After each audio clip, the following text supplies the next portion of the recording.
Hello students, NCERT maths class 8th में आप सभी का स्वागत है। आज हम प्रश्नावली 1B जो हमारा अभ्यास 1B है इसको सॉल्व करेंगे। तो आइए स्टार्ट करते हैं इस वीडियो को।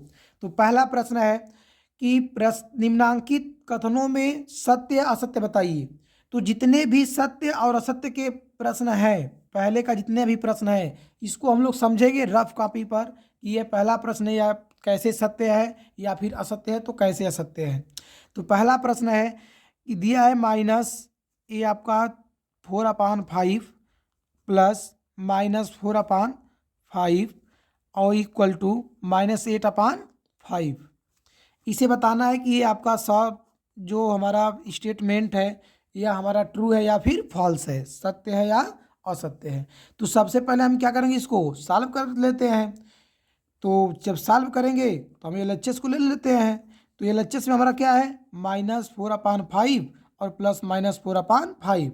तो जो अभ्यास 1A हम आपको पढ़ाए थे उसमें हम भिन्नों का जोड़ आपको बताए थे कि यदि हमारा हर समान रहता है तो हर को ज्यों का त्यों लिख के और जो हमारा अंश है उसे आप क्या करिए, चिन्ह के अनुसार जोड़ या घटा दीजिए। यह क्या है, -4 है और ये क्या है, माइनस आपका 4 है। ब्रैकेट तोड़ेंगे तो क्या हो जाएगा, -4 प्लस माइनस माइनस अपान कितना हो गया 5। तो जब इसको ऐड करेंगे तो -8/5। तो ये LHS बराबर क्या हो गया हमारा RHS। LHS बराबर RHS। तो जो पहला कथन हमारा है वो सत्य है। तो पहला हमारा आंसर क्या हो जाएगा, सत्य। ठीक, अगला प्रश्न देखते हैं। अगला प्रश्न है -6, पहले का जो सेकेंड है -6/7 + 6 कह रहा है कि परिमेय संख्या नहीं है। ये आपसे पूछ रहा है कि ये आपकी जो संख्या है ये संख्या परिमेय संख्या नहीं है। ठीक है, हम चेक कर लेते हैं। सबसे पहले इसे सॉल्व करेंगे। तो ऐसा जोड़ भी आपको पीछे बताया गया है। जो लोग पिछली वीडियो नहीं देखे हैं वो जाके पहले क्या करें, जो अभ्यास 1A है उसकी वीडियो आप देख लीजिए। तो उम्मीद करते हैं कि ये वीडियो आपको और अच्छे से समझ में आएगी। तो जैसा कि हम ऐसे प्रश्नों को सॉल्व करने के लिए बताए थे, या तो आप यहाँ पर 1 लिख लीजिए या तो इसको क्या करिए, हर को जो का त्यों लिख के इसे आप उतार दीजिए और इसका क्या करिए, मल्टीप्लाई कर दीजिए। तो जब इसका मल्टीप्लाई करेंगे तो कितना आ जाएगा, 42। ठीक, अब जब दोनों को ऐड करेंगे तो कितना आ गया, ये हमारा आ जाएगा कितना, 36/7। तो आप ये बताइए कि 36/7 परिमेय संख्या है कि नहीं है। तो परिमेय संख्या का परिभाषा हमने क्या बताया था, यही ने बताया था कि जिसे हम P/Q के फॉर्म में लिख सकते हैं। और P और जो Q है एक प्रकार के पूर्णांक हैं, इंटीजर। और जहाँ पर एक कंडीशन ये होना चाहिए कि Q का मान 0 के बराबर नहीं होना चाहिए। तो आप हमें ये बताइए कि Q का मान यहाँ पर क्या 7 है, जो 7 है ये 0 के बराबर है, नहीं 0 नहीं है, Q का मान 7 है। तो जब Q का मान 7 है इसका मतलब ये हमारा परिमेय संख्या है। तो सवाल में कह रहा है परिमेय संख्या नहीं है, इसका मतलब दूसरा हमारा क्या है, दूसरा हमारा असत्य है। ठीक है, अगला देखिए। अगला है इसमें कि दो परिमेय संख्याओं को जोड़ने का क्रम बदलने पर योगफल वही रहता है। आपसे पूछ रहा है कि यदि दो परिमेय संख्या ले लीजिए और उसको क्या करिए, जोड़िए। जोड़ने पर उसका जो क्रम है यदि बदल कर भी जोड़ते हैं तो उसके योगफल या फिर उसके जो मान है उसमें कोई परिवर्तन नहीं आएगा। ठीक है, हम देख लेते हैं। हमने एक परिमेय संख्या 2 ले लिया। सबको पता है ना कि ये तो हमारा कैसी संख्या है, परिमेय संख्या। जितनी भी प्राकृतिक संख्याएं हैं, प्राकृतिक संख्याएं परिमेय संख्याएं हो सकती हैं या फिर सभी प्राकृतिक संख्याएं परिमेय संख्या होती हैं। तो यहाँ पर 2 ले लिया। अब हमने क्या किया, एक संख्या और ले लिया परिमेय। तो 3 2 5। अब हम सोच रहे हैं कि इसका जो स्थान है बदल दें। 3 को हमने पहले लिख दिया और 2 को बाद में, तो क्या आंसर हमारा अलग आएगा, नहीं। तो इसका मतलब कि या 2 + 3 लिखें या फिर 3 + 2, दोनों कंडीशन में हमारा आंसर क्या रहेगा, सेम रहेगा। तो जो तीसरा है, तीसरा भी हमारा क्या हो जाएगा, सत्य। क्या हो जाएगा, सत्य। यदि आपको सॉल्व करके दिखाना होगा सत्य सत्य तो आप ऐसे लिख सकते हैं। अगर सॉल्व नहीं करना है तो डायरेक्ट आप आंसर लिख लीजिए। हाँ, बट कोई पूछता है कि रीजन कि नहीं, यदि दो परिमेय संख्याओं को जोड़ने का क्रम बदलने पर योगफल वही रहता है। आप बोलते हैं कि सत्य है, तो सत्य है तो यदि रीजन पूछ दिया तो आप उसे ऐसे बता सकते हैं। ठीक, आगे अगला है कि 3 परिमेय संख्याओं का योगफल परिमेय संख्या नहीं होता। 3 परिमेय संख्याओं का योगफल परिमेय संख्या नहीं होता। कह रहा है कि कोई 3 परिमेय संख्या ले लीजिए, जैसे हमने 2 ले लिया, 3 ले लिया और 5 ले लिया। कह रहा है कि जो आंसर आएगा यह परिमेय संख्या नहीं आएगा। तो 3 2 5 5 10 आप ही बता सकते हैं कि परिमेय संख्या है कि नहीं है। अभी हमने कहा कि सभी प्राकृतिक संख्याएं परिमेय संख्या कहलाती हैं, या फिर सभी प्राकृतिक संख्याएं परिमेय संख्या होती हैं। तो यहाँ पर हमारा 10 क्या है, परिमेय संख्या है। तो यहाँ से आप एक रूल याद कर लीजिए कि जितनी भी प्राकृतिक संख्याएं हैं या फिर जितनी भी परिमेय संख्याएं हैं, परिमेय संख्याओं का योगफल परिमेय संख्या ही होता है। परिमेय संख्या में आप जोड़ेंगे परिमेय संख्या को, तो जो आंसर आएगा वो परिमेय संख्या ही आएगा। ठीक, कभी भी चाहे 2 ले लें, चाहे 3 ले लें, चाहे कितनी भी संख्या ले लीजिए, परिमेय संख्याओं का योगफल एक परिमेय संख्या ही होता है। अगला प्रश्न है प्रश्न नंबर 2। निम्नांकित परिमेय संख्याओं को जोड़कर बताइए कि निम्नांकित परिमेय संख्याओं को जोड़कर बताइए कि योगफल परिमेय संख्या है अथवा नहीं है। योगफल परिमेय संख्या है अथवा नहीं है। ठीक है, हम देख लेते हैं। जोड़ तो सबको आता होगा। ठीक है, यहाँ पर समझेंगे हम लोग और यहाँ पर सॉल्व भी करेंगे। पहला प्रश्न है दूसरे का, -3/4 -3/4 और है 3 और कितना है 3। इसको जोड़ के बताना है कि यह परिमेय संख्या है या फिर नहीं है। ठीक है, हम देख लेते हैं। तो जब इसको हम चेक करेंगे तो कहेंगे कि -3/4 अब +3। अभी हमने क्या कहा कि ऐसा सिचुएशन है, कोई परिमेय संख्या है या हमारी प्राकृतिक संख्या है, तो आप डायरेक्ट क्या कर सकते हैं, हर को लिख लीजिए और इसे भी आप उतार लीजिए। 4 तिहाई कितना हो गया 12, 4 तिहाई 12। अब जोड़ देंगे तो आंसर कितना आ जाएगा 9। कितना आ जाएगा 9 और बटा में 4। आप बताइए कि 9/4 है 9/4 यह परिमेय संख्या है कि नहीं है। ये तो आप बता सकते हैं, सबको पता है परिमेय संख्या है ना। हाँ, तो हमारा आंसर जो है इसका जो योगफल है वो एक परिमेय संख्या है। तो देखने से ही पता है परिमेय संख्याओं का योगफल परिमेय संख्या ही होता है। ये तो सबको पता है, वो चेक करने का तो उतना है नहीं, लेकिन जोड़ कर बताने के लिए कह रहा है तो जोड़ के दिखा दे रहे हैं। अगला इसका सेकेंड है -1 और -2/3 -2/3 कह रहा है परिमेय संख्या है कि नहीं है। ठीक है, -1 और प्लस से कितना हो गया -2/3 मल्टीप्लाई कर देंगे। -3 और प्लस माइनस माइनस -2/3 कितना आ गया -5/3। अब एक बात आप लोगों के माइंड में होगा, आपके माइंड में होगा कि सर जी ये तो प्लस था, ये माइनस है, तो ये परिमेय संख्या है, ये परिमेय संख्या नहीं है। तो ऐसा कुछ नहीं है। ये प्लस में है इसका मतलब धनात्मक परिमेय संख्या है। यह क्या है माइनस में है, ऋण में है, इसका मतलब ये कैसी परिमेय संख्या है, ऋणात्मक, निगेटिव रेशनल नंबर। किसी को प्रॉब्लम नहीं, प्रॉब्लम है तो आप हमें ज़रूर कमेंट करके बताइए कि सर हमें नहीं समझ में आ रहा है। अगला प्रश्न है प्रश्न नंबर 3। इसमें दिया है कि दोनों पक्षों को हल करके सत्यापित कीजिए। दोनों पक्षों को हल करके सत्यापित कीजिए। ठीक है, हम सिद्ध करते हैं। माइनस कितना है 5/8 और प्लस -9/13 है और इक्वल टू -9/13 और प्लस -5/8। इसको हमें क्या करना है, सॉल्व करना है कि ये हमारा दोनों पक्ष जो हैं वो बराबर आएंगे कि नहीं आएंगे। ठीक है, सिद्ध करना है, सिद्ध कर देते हैं। आएंगे या नहीं आएंगे नहीं है, हमें बराबर ला के दिखाना है। ठीक है, सबको पता है।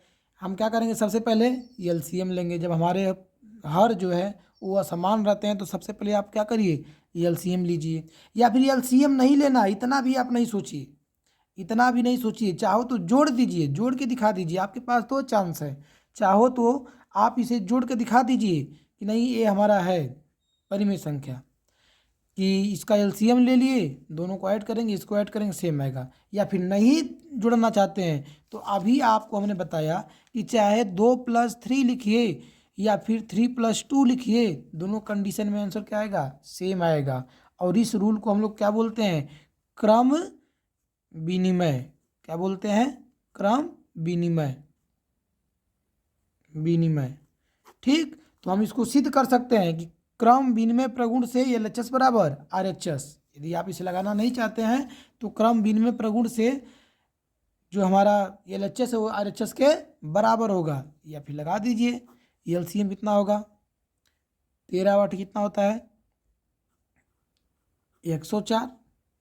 मल्टीप्लाई कर दीजिए इसका इसमें, इसका इसमें, ये क्या हो गया, 13×5 65, प्लस माइनस माइनस होता है, 8×9 72। सेम कंडीशन इधर भी आएगा, 104, ये कितना हो गया, ये हो गया हमारा 72, और ये कितना हो गया 65। ठीक, यहाँ से हम क्या मिलेगा, हमें जोड़ेंगे 5 2 7। ठीक, और ये कितना हो गया 7 6 13 माइनस, और अपन कितना 104 इक्वल टू, ये भी उतना आएगा 137/104। तो ये एलएचएस बराबर आरएचएस। तो यहाँ से ये आपका बिल्कुल बेस है, ऐसे आप जोड़ के लगा सकते हैं। यदि जोड़ना नहीं है तो आप केवल ये भी लिख सकते हैं कि क्रम विनिमय प्रगुण से एलएचएस बराबर आरएचएस। ठीक, पुनः बता दे रहे हैं, क्रम विनिमय प्रगुण क्या होता है, किसी भी प्राकृतिक संख्याओं का, जैसे मैंने ले लिया, इसका स्थान चेंज करने के बाद भी इसके मान में कोई परिवर्तन नहीं होता है। इतना बात आप पुनः याद कर लीजिए, और इसे ही बोलते हैं क्रम विनिमय प्रगुण। आपको जब इस चैप्टर में आप पीछे पढ़ेंगे या फिर नहीं पढ़ेंगे तो हम बता भी दे रहे हैं कि जो हमारा योग की संक्रिया होती है, योग की क्या होती है, संक्रिया होती है। तो जो योग की संक्रियाएं होती हैं, संक्रियाएं गणित में कुल कितनी होती हैं, 4 होती हैं, सबको पता है। प्लस होता है, माइनस होता है, मल्टीप्लाई होता है, और इसके अलावा डिवाइड ना, भाग। तो जो योग की संक्रिया होती है इसके कुछ रूल होते हैं। जैसे पहला जो रूल होता है जिसे हम लोग बोलते हैं समवरक। क्या बोलते हैं, समवरक, जिसमें कोई भी परिमेय संख्या है और उसको जोड़ने पर परिमेय संख्या प्राप्त होता है। दूसरा है इसका क्रम विनिमय। क्या है, क्रम विनिमय। और जो तीसरा इसका रूल है वो है सहचर्य। क्या है, सहचर्य, सहचर्य प्रगुण। सहचर्य प्रगुण क्या होता है, जैसे हम 3 संख्या ले लें, 2 3 और ये 4 ले लें, और हम सोच रहे हैं कि हम पहले इन दोनों को ऐड कर लें और इन दोनों का योगफल हम जोड़ेंगे पहली संख्या में। ठीक, कर लेते हैं, 4 3 7 7 2 कितना है 9। फिर हमारे माइंड में आता है कि नहीं, हम पहले दोनों संख्याओं को जोड़ के इसका योगफल हम जोड़ेंगे तीसरी संख्या में। मतलब 2 + 3 हमने कर लिया और बाद में जोड़ना चाहते हैं किसमें, तीसरी संख्या में। तो क्या आंसर अलग आएगा, 3 2 5 5 4 9। दोनों कंडीशन में आंसर क्या आएगा, सेम आएगा। तो हमारे कहने का मतलब ये है कि जो सहचर्य प्रगुण किसे कहते हैं, कभी भी 3 जो संख्याएं होती हैं या फिर आप पहली संख्या का जो सम योगफल है, मतलब अंतिम के दूसरी और तीसरी संख्या का जो योग है उसको पहली संख्या में जोड़िए, या फिर पहली और दूसरी संख्या का योगफल जो है वो तीसरी संख्या में जोड़िए। दोनों कंडीशन में आंसर क्या आते हैं, सेम आते हैं। ठीक, यही हमारा क्या है, सहचर्य प्रगुण।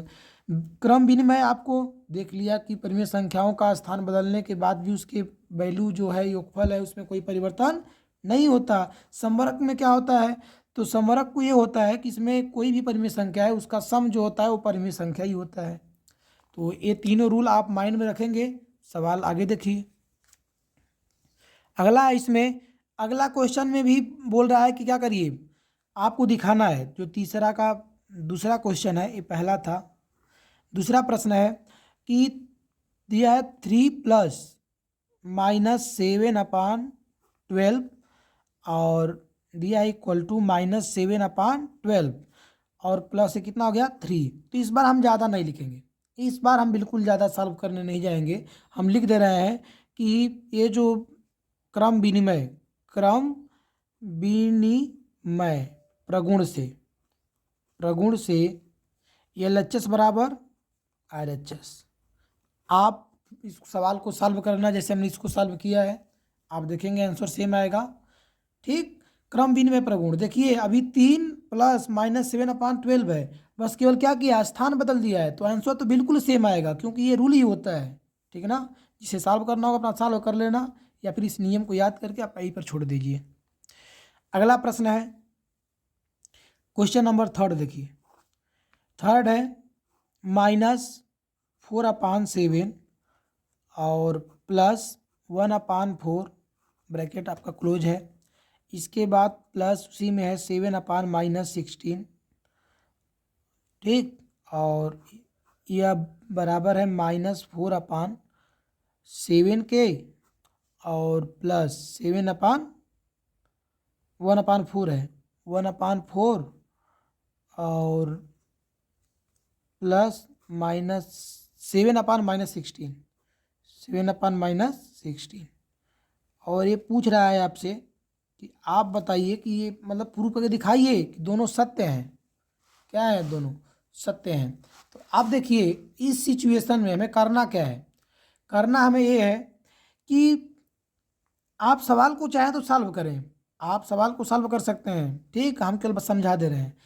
हम यहाँ पर ये बता रहे हैं कि हम प्रूफ कैसे कर रहे हैं। हम देख रहे हैं यहाँ पर -4/7 है, यहाँ पर 1/4 है, यहाँ पर 7/16 है, तो वही संख्या तो सेम इधर भी है।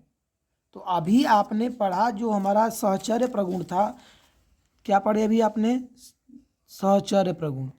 सहचर्य प्रगुण क्या है, सहचर्य प्रगुण में यही ना मैंने बताया कि 2 संख्या ले लीजिए ABC, 3 संख्या, या फिर आप क्या करिए पहली 2 संख्याओं के सम में तीसरी संख्या को जोड़ दीजिए, तो भी इसका जो आंसर आएगा, या आप यदि इसको ऐसे लिख लेते हैं कि नहीं A + B + C, दोनों कंडीशन में आंसर क्या आएगा, सेम आएगा। अब वही किया है, पहले देख रहे हैं हम कि पहली दोनों संख्याओं को जोड़ के तीसरी संख्या को जोड़ा है, और इसमें क्या है, इसमें ये किया है कि अंतिम के मतलब दूसरी और तीसरी संख्या के योगफल में पहली संख्या को जोड़ने के लिए कह रहा है। आप कहेंगे भाई ये कैसे हम जान जा रहे हैं, तो यहाँ पर ब्रैकेट है ना, अब ब्रैकेट को देख के समझ पा रहा है ना कि पहले ब्रैकेट को हल करेंगे, पहले ब्रैकेट को सॉल्व करने के बाद ही ना इसको हल करेंगे। ठीक, तो यहाँ से ये हो जाएगा सहचर्य प्रगुण से, किससे, सहचर्य प्रगुण से। LHS बराबर क्या हो जाएगा, RHS। ठीक, या फिर आपने जैसे हम सवाल को लगाए हैं वैसे आप इसको लगाकर दोनों पक्ष बराबर दिखा सकते हैं, या फिर नहीं लगाना है तो आप सहचर्य प्रगुण से बिल्कुल आपका आंसर क्या है, करेक्ट है। चलिए अगला प्रश्न, प्रश्न अगला है क्वेश्चन नंबर 4। क्वेश्चन नंबर 4 इसमें है, फोर कह रहा है इसमें कि यदि A और B 2 परिमेय संख्या है, A और B ये 2 क्या है, परिमेय संख्या है, और कह रहा है इसमें यदि A और B 2 परिमेय संख्याएं हैं और A + B बराबर -15/11, तो पूछ रहा है कि B + A बराबर क्या होगा, ज्ञात करिए। बिल्कुल सिंपल सा प्रश्न है, बिल्कुल दिमाग लगाएंगे तो ये आपका, दिमाग लगाएंगे तो आंसर नहीं आएगा। ज़्यादा यदि आप सोचेंगे कैसे होगा B + A, कुछ नहीं, आपको यहाँ पर रूल याद करना है। जो हमने 3 रूल बताया है, पहला रूल बताया क्या हमने, पहला रूल का नाम बताया समवर्ग, दूसरा हमारा बताया क्रम विनिमय, तीसरा साहचर्य। तो हम देख रहे हैं कि A + B है, संख्याओं को उलट दिया है, मतलब आगे पीछे कर दिया है। तो जब संख्याओं को उलट देता है तभी आपने क्या पढ़ा कि 2 + 3 चाहे 3 + 2 दोनों बराबर होते हैं। क्यों बराबर होते हैं भाई, ये जो योग संक्रियाएं होती हैं उसका एक रूल होता है जिसे हम लोग बोलते हैं क्रम विनिमय। क्या बोलते हैं, क्रम विनिमय प्रगुण से। किससे, क्रम विनिमय प्रगुण से। तो हम लिख देंगे कि B + A बराबर -15/11, क्यों, तो लिख देंगे क्रम विनिमय प्रगुण से। क्रम विनिमय प्रगुण से क्या हो जाएगा, -15/11, इसका क्या आ जाएगा, आंसर आ जाएगा। ठीक, आप चाहें तो इसका क्या कर सकते हैं, आंसर आप चेक कर सकते हैं, किसी भी संख्या को आप स्थान बदलिए, बार बार हम बता रहे हैं कि स्थान बदलने के बाद उसके मान में कोई परिवर्तन नहीं आएगा। ये हमारा क्रम विनिमय प्रगुण का रूल है। अगला प्रश्न है क्वेश्चन नंबर 5। रिक्त स्थानों की पूर्ति कीजिए। प्रश्न में है रिक्त स्थानों की पूर्ति कीजिए। तो 5 का जो पहला है, प्रश्न नंबर 5 का जो क्वेश्चन नंबर फर्स्ट है, ये है खाली स्थान है, यहाँ पर हमें भरना है -12/7 इक्वल टू 12/7 प्लस 5/-11। कह रहा कि यहाँ पर रिक्त स्थानों को क्या करिए, पूर्ति करिए। देखिए अब इसको बहुत ज़्यादा नहीं लंबा जाना है। यदि आपको रूल नहीं पता है तो आप इसको यक्स मानेंगे, फिर इन दोनों को जोड़ेंगे, फिर इसको घटाएंगे, तो हमारा क्या आएगा, आंसर आएगा। यही ना, यदि हमें मान लेते हैं कि रूल हमें नहीं पता है, जिसको रूल नहीं याद है, ऐसा सवाल दे देगा पेपर में, तो आप यहाँ पर यक्स मान लेंगे, खाली स्थान है तो इन दोनों को जोड़ देंगे, जोड़ सबको आ गया है। इसके बाद ये संख्या प्लस में है, बराबर किधर जाएगी तो माइनस हो जाएगी, और जब माइनस हो जाएगी तो घटा देंगे तो आंसर आ जाएगा। और जिसको रूल याद है तो उसके लिए सेम बिल्कुल ईजी ये है कि यहाँ पर -12/7 है और प्लस कितना है 5/-11। ठीक, तो हम कहेंगे दोनों को बराबर दिखाना है ना, दोनों क्या दिखाना है, बराबर दिखाना है। तो हम कहेंगे अभी जैसे अभी देखिए रफ कॉपी पर हम बोल दें आपसे कि ठीक है ये 2 है और प्लस 3 बराबर क्या है, यहाँ पर हमारा 3, ये 3 है और यहाँ पर खाली स्थान है। अब बताइए आपके माइंड में क्या आएगा, आपके माइंड में कि जब यहाँ पर 3 है तो इसका मतलब पक्का यहाँ पर कितना होगा, 2 होगा। ना समझिए, यहाँ पर हम बोल दें 80 है और प्लस यहाँ पर हमारा 90 है, बराबर उन्होंने कह दिया 90 प्लस खाली स्थान।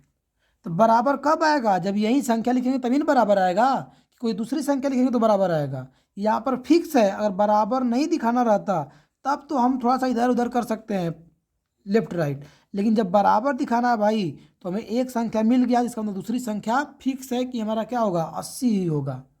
तो वही कंडीशन ये है, यहाँ पर -12 कितना है, 7 है, 5/-11 है, इधर ऑलरेडी दिया है, तो हमारा आंसर क्या हो जाएगा, यहाँ पर भर देंगे 5/-11। क्यों भरेंगे, तो ये भी हमारा हो जाएगा क्रम विनिमय प्रगुण, क्रम विनिमय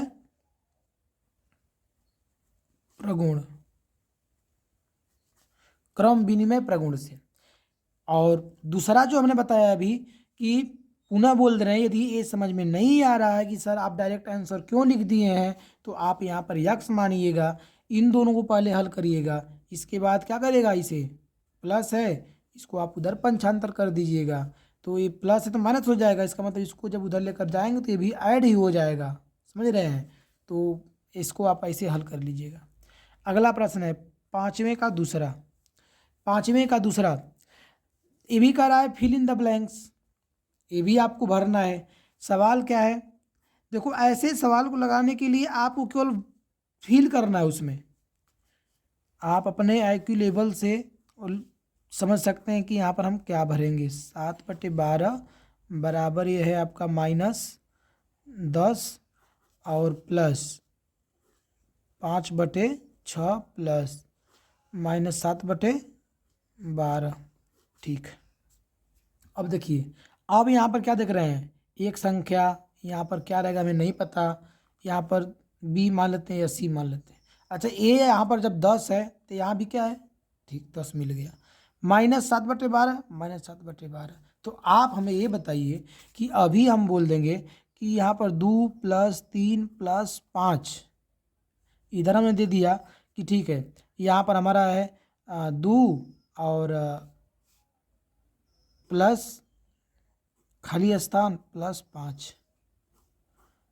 तो आप क्या कहेंगे, अरे भाई 2 संख्या मिल गया, तीसरी संख्या हमारी लुप्त है और दोनों को बराबर दिखाना है, तो हम क्या करेंगे, आंख बंद करके यहाँ पर जो संख्या हमारी मतलब यहाँ पर नहीं है 3, इसको क्या करेंगे, पुटअप कर देंगे ना। क्यों पुटअप करेंगे, क्योंकि यह रूल कहता है किसका, सहचर्य का। किसका कहता है, सहचर्य का।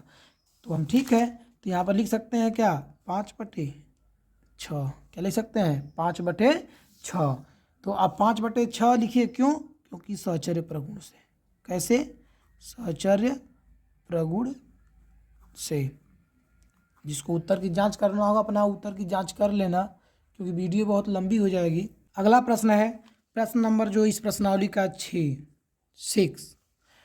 प्रश्न है कि सरल कीजिए। और सरल कीजिए में पहला प्रश्न है, यदि है आपका 3/4 प्लस कितना है -8/9 और प्लस 5/8। सबसे पहले क्या करेंगे, हर का लसर लेंगे। लसर कितना आ जाएगा? 4, 8, 9 का जब लसर लेंगे तो कितना आएगा? 72। ठीक, अब 4 का भाग करिए एलसीएम में, कितनी बार जाएगा? 18 बार। तो 18 × 54, प्लस माइनस माइनस लिख सकते हैं इसके डायरेक्ट। 9 का पारा पढ़ेंगे 8 बार, तो कितना गया? 64।